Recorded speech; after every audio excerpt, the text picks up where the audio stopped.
Ява, защото за да се случи това, за да имам този празник, аз съм много задължена и преди всичко задължена на щедрия жест на община Добрич и в лицето виждам госпожа Камелия Койчева. Искам да поднеса благодарността си. Аз не благодаря на никого за свидетелство тази благодарност.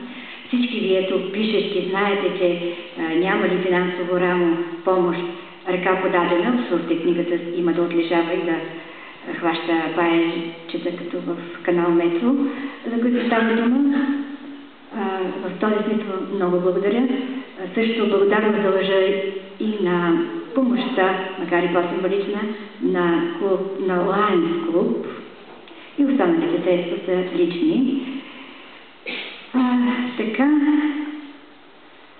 и благодаря на всички вас, че не ми вярвате, на всички тези, които казват добри думи. Това са верни думи, нищо, че някъде говоря за псевдокритици. Това е в контекста на общите разлики за времето. И така, едно стихотворение, което беше с първоначално заглавие "Плачи долу" по повод наше гостуване у приятелката ми Мариана с много лично стана и с други приятелки. После аз го направих по-поетично заглавие. То носи следното заглавие: "Да усмихнеш тишината". В дъждовен вояж под ябълкови клони кокетно се притиска влажна тишина.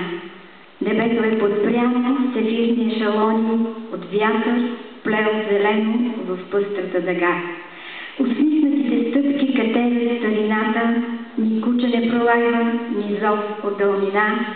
На двата бели стола побрали тишината, задрямала и кротко бабината доброта.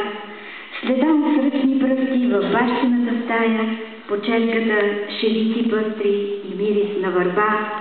В сенките на млади къщи доварят дишащи едва-едва, а бабиният двор се мръщи: "Свалете тази старина!" И бабиният взор дикува на портичката младина.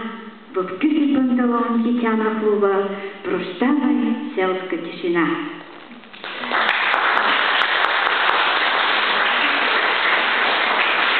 Може би Мариан се набрала кораж да каже нещо.